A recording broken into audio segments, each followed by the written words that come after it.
Okay, students, good morning. Today we will be doing last poem Aunt Jennifer's Tiger. This poem is written by Andren Rich. So please listen carefully and learn it.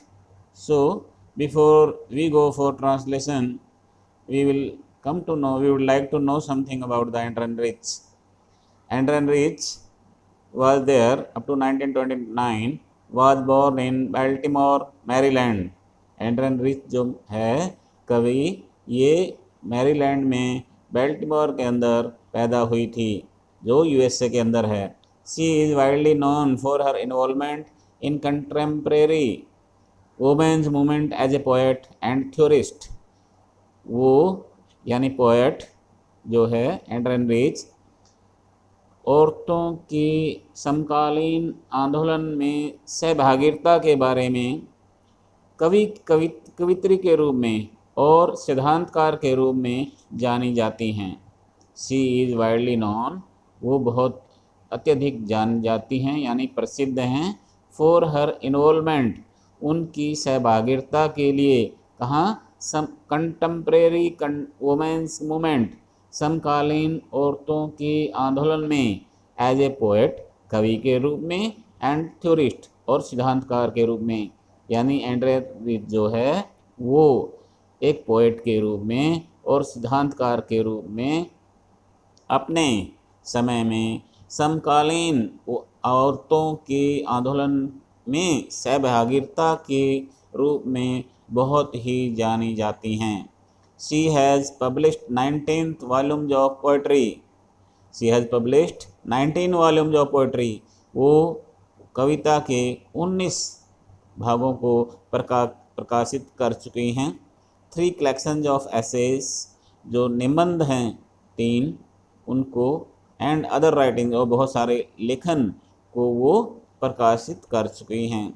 A strong resistance to racism and militarism echoes through her work. उनके कार्यों के द्वारा उन्होंने, यानी अपने लेखनों के द्वारा उन्होंने जाति पाति के विरोध में और सैन्य शक्ति के विरोध में बहुत ही महान कार्य किया है, स्ट्रॉन्ग कार्य किया है, एकदम शक्तिशाली कार्य किया है. The poem on Jennifer's tigers addresses the constants of married life a women experiences.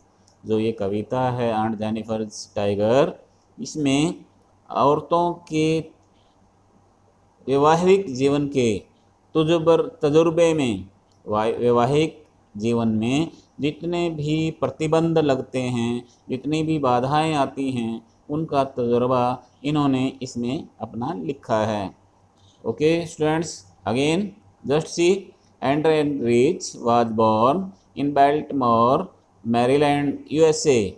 एंड्रन Rich जो है यूएसए के अंदर मैरीलैंड में बेल्टिमोर में पैदा हुई थी. She is widely known for her involvement in contemporary women's movement as a poet and theorist.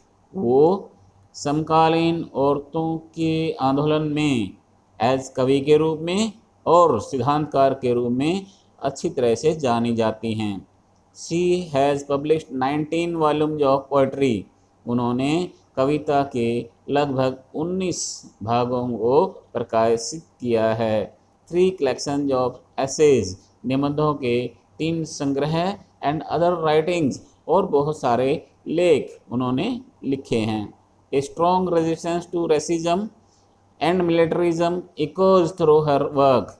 उसके कार्यों के द्वारा हमें ये पता चलता है कि किस प्रकार से उन्होंने जाति पाति और सैन्य शक्ति के लिए कड़ा विरोध किया है, वो ये हमें पता लगता है उनके कार्यों द्वारा, यानी उनके लेखनों द्वारा. The poem on Jennifer's tigers addresses the constraints of married life a women experiences.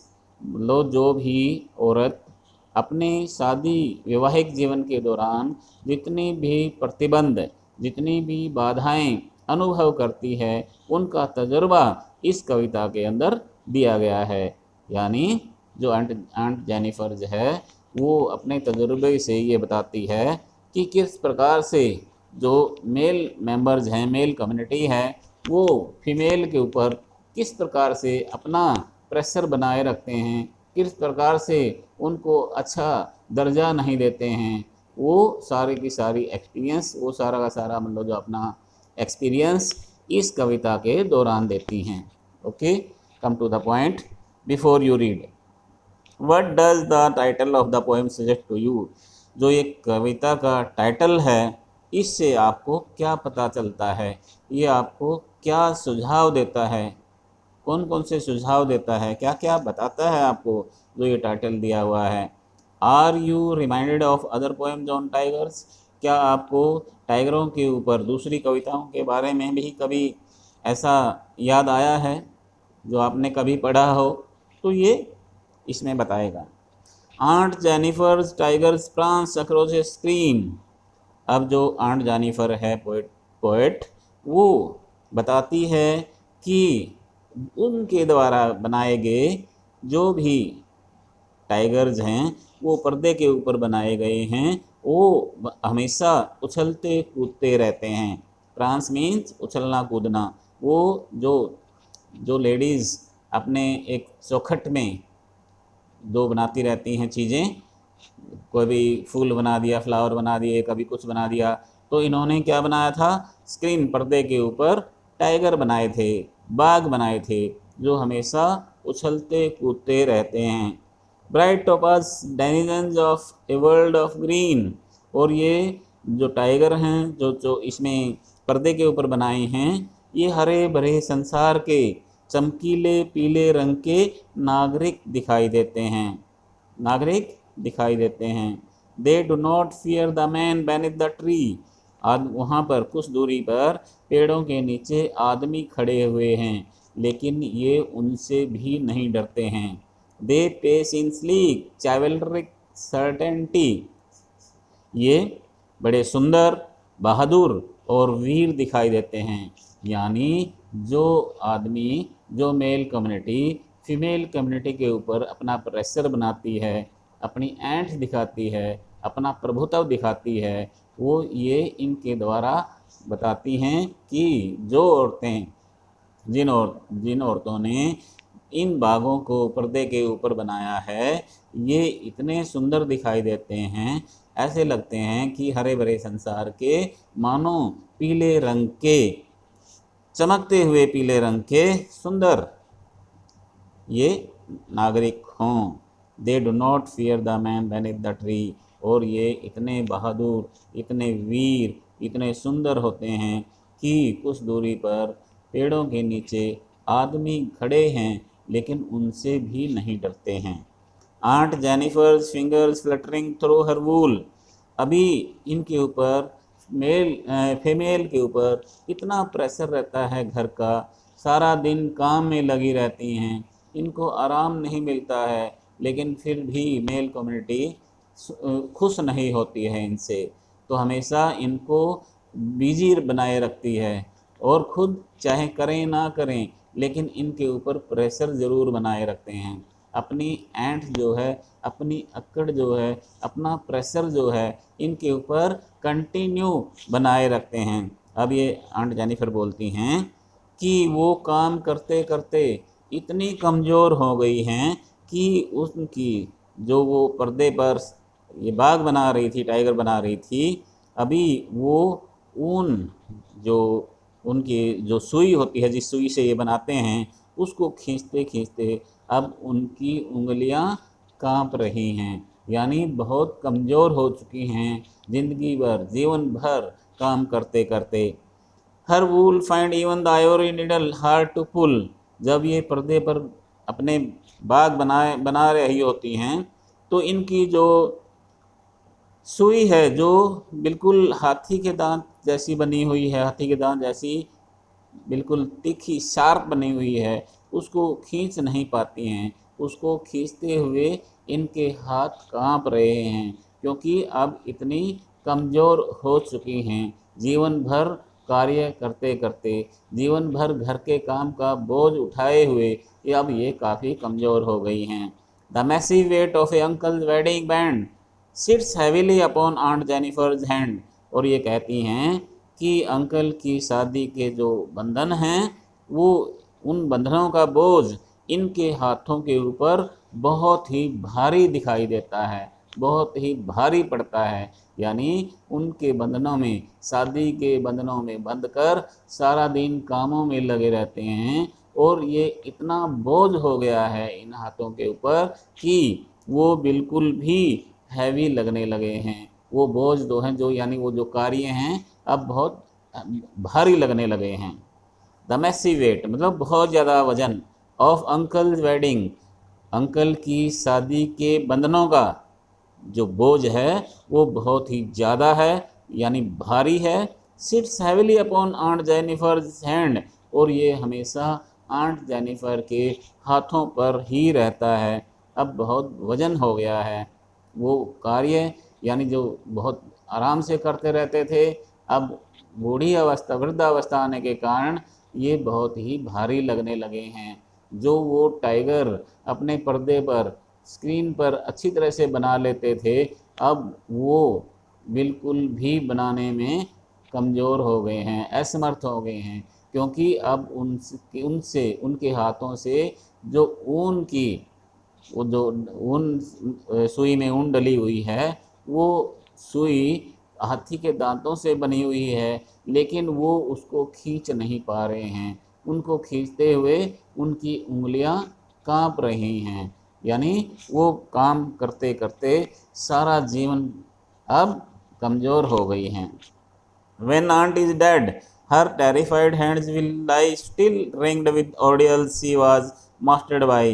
फिर भी अब आगे भी जो आंट जेनिफर है वो ये कहती है कि अगर आंट ये मर भी गई तब भी इसके हाथ जो हैं ऐसे ही भयानक रूप से कार्य करते रहेंगे, क्योंकि इन हाथों को कार्य करने की अब आदत पड़ गई है। सारा जीवन भर ये सारे बंधनों से बंधे रहे, घर के कार्यों में बंधे रहे, और वो सारा दिन सारी रात मतलब जब भी टाइम मिलता उनको वो काम में ही लगे रहते थे।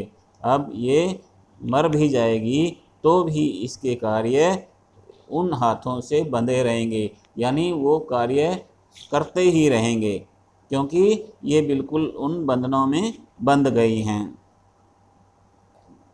The tigers in the panel that C made will go on prancing. अब ये जो आंट है मर गई है, लेकिन इसके हाथ अभी भी कार्य ही करते रहेंगे। ये वैसे ही सोचती रहेगी कि मेरा वो कार्य बचा हुआ है, मुझे वो कार्य करना है, वो ख़त्म करना है, क्योंकि घर के कामों से अब ये बंधी हुई हैं और इनको आदत पड़ गई है उन घर के कार्यों को करने की।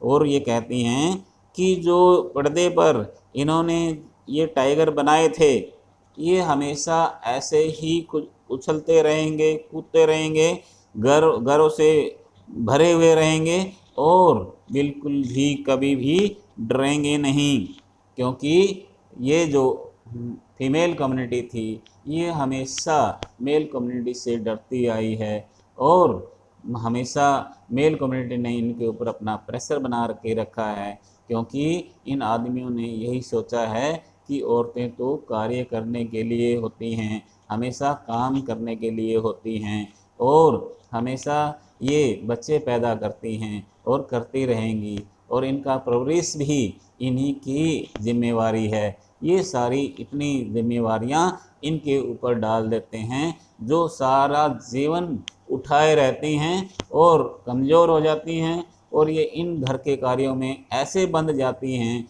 मानो जब ये मर भी जाएंगी तब वहाँ कब्र में पड़े पड़े इनको ये याद आएगा कि मेरा ये कार्य रह गया, मुझे वो कार्य करना था। जिस प्रकार से उसके द्वारा यानी और द्वारा बनाए हुए पर्दे पर वो बाघ, वो टाइगर उछलते कूदते रहेंगे और वो निडर रहेंगे, हमेशा गर्व से भरे रहेंगे, ताकि ये उनको ये कह सकें कि कम से कम हमारे द्वारा बनाई हुई चीज़ें ऐसी इतनी अच्छी हैं।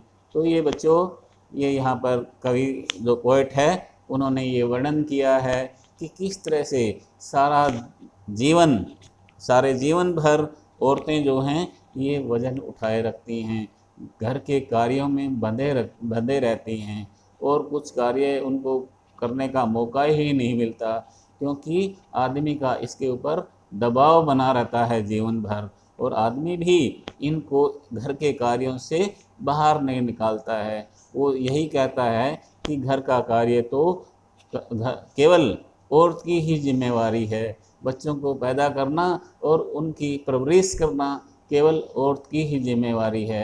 तो इस प्रकार से सारा जीवन भर औरतें काम करती करती थक जाती हैं और ऐसे ही मर जाती हैं, कब्रों में चली जाती हैं, लेकिन फिर भी उनकी आदत वही बनी रहती है कि वो घर का अपना काम करेंगे। तो students, this was your poem on Jennifer's tiger. Tigers. It was written by Andrea Rich. She was born in Baltimore, Maryland, USA, and she was a good poet and theorist. She has written many poems, essays, and many other writings also. Even that the poet Andrea Rich addressed the constraints of married life a woman experiences। उसने औरतों के वैवाहिक जीवन का सारा तजर्बा इसके अंदर डाल दिया है, सारा एक्सपीरियंस इसके अंदर लिख दिया है। तो बच्चों, बहुत इजी एक ये पोएम है, प्लीज़ इसको रिवाइज करना with your stanzas, with your along with your word meanings anytime. Many of the time this the stanza from this can be asked. So please revise and don't waste your time. Why? Because you have to build up your career, and the marks you obtained, you secure in this during this academic year in your last final examination of +2, it will be called for the full life. So please make your future, don't waste time, and be a loyal and obedient students. Thank you. Have a nice day.